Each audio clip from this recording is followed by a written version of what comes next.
Arithmetic progression की examples करने के बाद मैं आज आपको दो क्वेश्चन समझाने जा रहा हूं, जो कि हैं क्वेश्चन नंबर 1 और क्वेश्चन नंबर 2। बहुत इंपॉर्टेंट क्वेश्चन तो नहीं कह सकते, लेकिन प्रैक्टिस करने के लिए जो आगे इंपॉर्टेंट क्वेश्चंस हैं उनकी प्रैक्टिस के लिए ये वाले क्वेश्चन कंफ्यूजिंग हो सकते हैं आप लोगों के लिए। इसलिए यह बहुत जरूरी है कि इन क्वेश्चंस को पहले आप प्रैक्टिस करें और फिर आगे की एक्सरसाइज के क्वेश्चंस यानी क्वेश्चन नंबर 4 से या क्वेश्चन नंबर 5 से आपको कुछ चैलेंजिंग क्वेश्चंस मिलेंगे। कठिन नहीं होंगे, चैलेंजिंग क्वेश्चन होंगे। ठीक है, शुरू करते हैं। उसके पहले मैं आपको बता देना चाहता हूं, सब लोगों को एग्जांपल्स एक बार खुद से करके देखने पड़ेंगे बच्चों। खुद से जब तक एग्जांपल्स नहीं करोगे तब तक आप लोग आगे की एक्सरसाइज को प्रोसीड नहीं कर सकते। ठीक है बच्चों, चलो तो इस एक्सरसाइज को शुरू करने से पहले मैं छोटी छोटी बातें बता देता हूं आपको कि जैसे ए nth टर्म का जो फॉर्मूला होता है वो होता है a plus n minus 1 into d, और ये फॉर्मूला जो होता है जिसमें इसको हम बोलते हैं nth टर्म। क्या बोलते हैं? nth term. इसको हम बोलते हैं फर्स्ट टर्म ऑफ एपी। क्या बोलते हैं? First term. और n को बोलते हैं नंबर ऑफ टर्म्स, कि उस एपी की कौन सी टर्म है, पहली, दूसरी, तीसरी, 5, 6, 7, ऐसे 5वीं, 6ठी। तो n की वैल्यू 5 हो जाएगी, 6 हो जाएगी, 7 हो जाएगी, 8 हो जाएगी। तो इसको बोलते हैं नंबर ऑफ टर्म, कौन सी नंबर ऑफ टर्म है। और इसको हम बोलते हैं बच्चों कॉमन डिफरेंस। क्या बोलते हैं? CD, common difference. तो इन सब पर हमको आगे के लिए यह ध्यान रखना है कि ये चीजें क्या क्या गिवन है। अब A का मतलब फर्स्ट टर्म दिया हुआ है, D का मतलब कॉमन डिफरेंस दिया हुआ है, N का मतलब नंबर ऑफ टर्म दिया, मतलब 8 नंबर ऑफ टर्म है, और AN मतलब वो टर्म बतानी है उस एपी की। ठीक है, चल तो सबसे पहला ही फॉर्मूला बना लेते हैं। पहला क्वेश्चन तो फॉर्मूले से हो जाएगा कि अगर मुझे नंबर ऑफ टर्म सब कुछ दे रखा है, यानी ANth का जो फॉर्मूला हो जाएगा बच्चों वो कितना हो जाएगा? a plus n minus 1 into D. A की वैल्यू कितनी है? 7। तो 7 प्लस n माइनस 1, तो बच्चों n माइनस 1 यानी 8 माइनस 1 यानी कितना हो जाएगा? 8 माइनस 1 इज इक्वल टू 7, और हमको d का दिया हुआ है 3। तो ये हो जाएगा an is equal to 7 plus 7 into 3। अब कुछ बच्चे यहां पर बोर्ड मास को बिल्कुल भूल जाते हैं और उसको हल्के में ले लेते हैं और ऐड कर देते हैं 7 प्लस 7। बेटा ये नहीं करना। क्या करना है? पहले मल्टीप्लीकेशन करेंगे, 7 3 जा कितना हो जाएगा? 21। तो आंसर आएगा 7 प्लस 21, और बच्चों आंसर आ जाएगा 7 4 जा 28, क्योंकि 3 जा कितना होता है और फिर इसमें ऐड कर दिया तो आंसर आएगा 28। और बच्चों यही आपका आंसर होगा, यानी an की वैल्यू कितनी हो जाएगी बच्चों? 28। समझ में आया? ठीक है सर, समझ में आ गया, ये आ गया, और इसको हम लिख देंगे 28। बढ़िया। तो एक काम खत्म। दूसरा काम क्या है? ये वाला। इसमें भी आप यही कर सकते हो। a पता है, d नहीं पता, n पता है, और nth टर्म पता है, यानी 0 के बराबर है। तो इसको मैं बढ़िया सा एक कलर ले रहा हूं, येलो कलर की जगह मैं ले रहा हूं ग्रीन कलर। अब ग्रीन कलर को यहां लिख रहा हूं, देखो। अब ग्रीन पेन से करने के लिए an की वैल्यू कितनी दे रखी है? 0। an, चलो सेकंड क्वेश्चन नेक्स्ट पेज पे कर लेते हैं। तो an की वैल्यू कितनी दे रखी है बच्चों? 0। a की वैल्यू कितनी दे रखी है? -18। और d की वैल्यू पता करनी है, d we need to find out. और हमारे पास n जो दिया हुआ है बच्चों वो कितना दिया हुआ है? 10 दिया हुआ है। n is equal to 10। तो हमारे पास फिर से एक ही फॉर्मूला है। वो कौन सा फॉर्मूला? वो जादुई फॉर्मूला है, an is equal to a plus n minus 1 into d. और यही जादुई फॉर्मूला हमारे इस पूरे चैप्टर का एक बहुत बड़ा स्तंभ है। इसका मतलब यह है कि आगे आने वाली एक्सरसाइज के लिए, मतलब वो सम वाली एक्सरसाइज के लिए, वो भी बहुत इंपॉर्टेंट है। चलो देख लेते हैं। तो an की वैल्यू कितनी दे रखी है? 0। a की वैल्यू कितनी दे रखी है बच्चों? a की वैल्यू दे रखी है -18, प्लस n की वैल्यू कितनी दे रखी है? n की वैल्यू कितनी दे रखी है? 10। तो ये हो जाएगा 10 माइनस 1। और बच्चों d की वैल्यू कितनी दे रखी है? सर d की वैल्यू दी नहीं है, ये तो निकालनी है। ठीक है, तो इसको लेके इधर जाओ, तो 18 माइनस का इधर गया तो प्लस का is equal to d multiplied by 10 minus 1 9, 9 नीचे गया तो d will be equal to 18 upon 9, तो d will be equal to 2, और यहां हमारा आ गया आंसर कि d की वैल्यू कितनी हो जाएगी बच्चों, 2 हो जाएगी। ठीक है, इसके बाद वाले जितने भी क्वेश्चन है आपको खुद से ट्राई करने चाहिए। मुझे ऐसा लगता है कि आपको खुद से ट्राई करना चाहिए फिलिप वाले क्वेश्चन, बहुत आसान है। कहीं कुछ भी वैल्यू दे रखी होगी, डी की वैल्यू, ए की वैल्यू, बी की वैल्यू, सी की वैल्यू। जैसे अगर हम बात करें आखिरी वाला देख लेते हैं, हमें ए की वैल्यू कितनी दे रखी है बच्चों, ए की वैल्यू देखिए 3.5 है ना, और डी की वैल्यू दे रखी है 0, और एन की वैल्यू दे रखी है 105। तो जब कॉमन डिफरेंस 0 हो जाता है ना, तो ए एनथ टर्म देखो, ध्यान से देखो, जब कॉमन डिफरेंस 0 हो जाता है तो हमने कहा था वो एपी वैसी की वैसी चलती रहती है। कैसे, देखो कॉमन डिफरेंस 0 है तो A N is equal to A plus N minus 1 into D, ये 0 हो गया तो पूरा 0, तो ए एनथ टर्म किसके बराबर हो जाएगी, ए के बराबर हो जाएगी ना।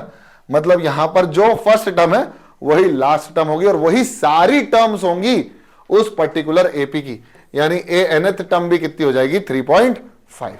ठीक है, तो यहां से हम आ जाते हैं अपने नेक्स्ट क्वेश्चन की तरफ, जो कि है क्वेश्चन नंबर, मेरे ख्याल से क्वेश्चन नंबर 1 के बाद आएगा क्वेश्चन नंबर, चलो सेकंड कर लेते, choose the correct choice.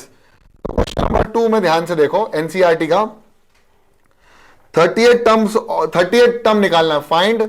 Find 30th यानी 30वीं टर्म ऑफ एन एपी, जहां पर एपी दिया हुआ 10, 7, 4 एंड सो ऑन। तो हमको निकालना है 30वीं टर्म क्या होगी। तो 30वीं टर्म मतलब n की वैल्यू कितनी दे रखी है बच्चों, n की वैल्यू दे रखी है 30, n की वैल्यू दे रखी है 30। फॉर्मूला हमारे पास केवल a की है, जो कि होगा a n is equal to a plus n minus 1 into d. और इसी फॉर्मूले के अकॉर्डिंग हम ये कह सकते हैं कि हमारे पास जो a होगा वो होगा 10, d जो होगा वो d कितना हो जाएगा, 7 माइनस 10।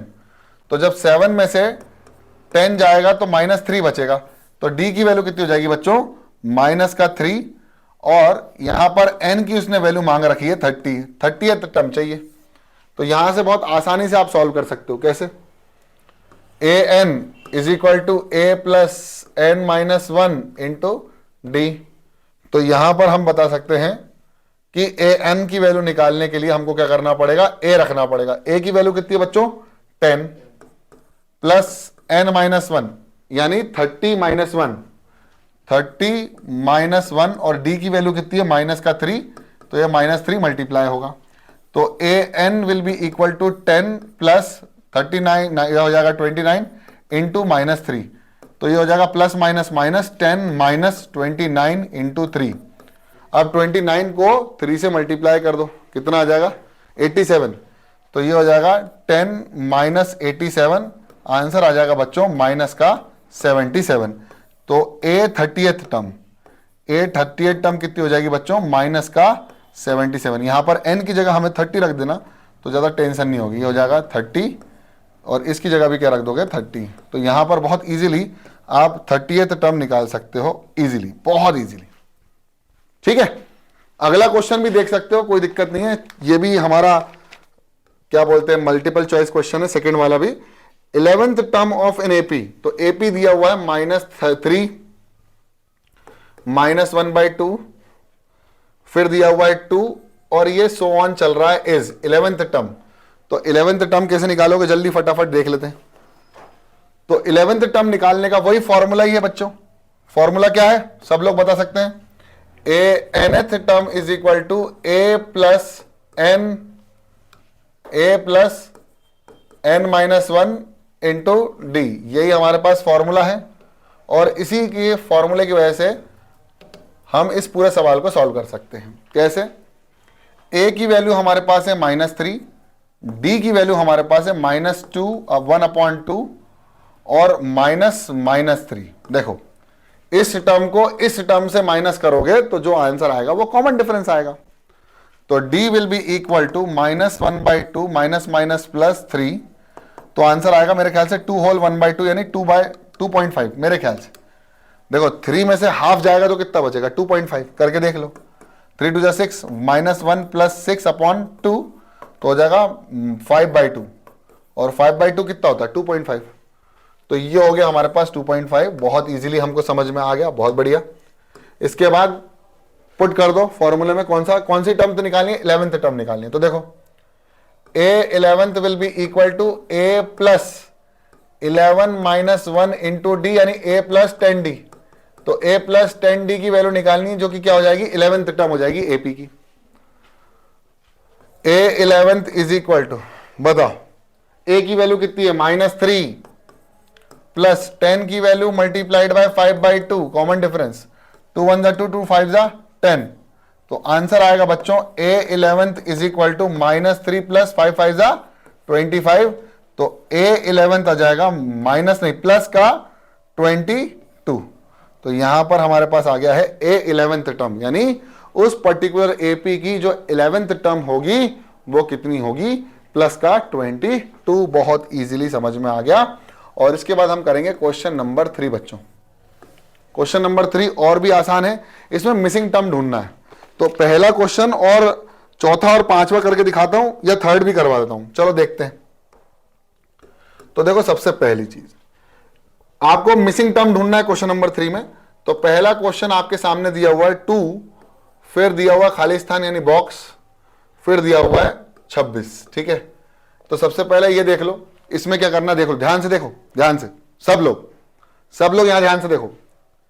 अच्छा, इस वाली टर्म को हम मान लेते हैं x, मान लो इस टर्म को क्या मान लेते हैं x, जो कि इस AP की कौन सी टर्म है, सेकंड। तो इन दोनों को माइनस करेंगे तो कितना आएगा, d आएगा ना। अरे भाई d आएगा ना। अरे x -2 को माइनस, मतलब इन दोनों को माइनस करेंगे, कहां देख रहा है, दुख रहा है, अच्छा x -2 कितना हो जाएगा, हेलो तुम भी ठीक है कर लो। उसके बाद x -2 इन दोनों को माइनस करेंगे तो कितना आएगा, d आएगा। तो अगर मैं x -2 कर दूं तो कितना आएगा d, और 26 - x भी किसके बराबर होगा, d के बराबर, यानी 26 - x किसके बराबर हो जाएगा, d के बराबर। ये दोनों आपस में बराबर, d के बराबर। तो x -2 will be equal to 26 - x। x इधर जाएगा, 2 इधर जाएगा, तो x माइनस का इधर आएगा प्लस का, बराबर 26 प्लस का। तो 2x is equal to 26 plus 2 कितना हो जाएगा बच्चों 28। x will be equal to 28/2 is equal to 14। इसका मतलब यह हुआ कि x की वैल्यू कितनी हो गई बच्चों 14, यानी जो खाली स्थान होगा वहां भर दो 14। अब आप देखो AP बनेगी 14 - 2 12, 26 - 14 भी 12 भी होगा, ठीक है। अब क्वेश्चन नंबर 3 का एक और पार्ट कर लेते हैं, जिसमें हमारे पास है ये डब्बा, ठीक है, ये डब्बा, ये 13, ये डब्बा और ये 3। तो देखो इन दोनों का डिफरेंस D, इन दोनों का डिफरेंस D, इन दोनों का डिफरेंस D। तो इन दोनों का डिफरेंस कितना होगा 2D। इसका मतलब 3 - 13 किसके बराबर हो जाएगा 2D के बराबर। तो इन दोनों की वैल्यू कितनी हो जाएगी -10 is equal to 2 times of D। तो D की वैल्यू कितनी हो जाएगी -10/2। तो D will be equal to -5। समझ में आया, D की वैल्यू कितनी हो जाएगी -5।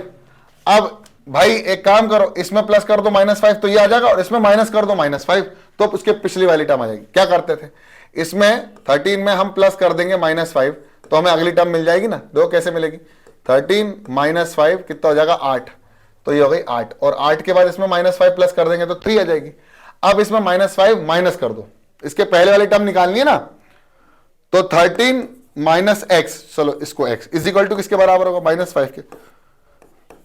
तो 13 + 5 किसके बराबर हो जाएगा x के। तो x की वैल्यू कितनी हो जाएगी बच्चों 18।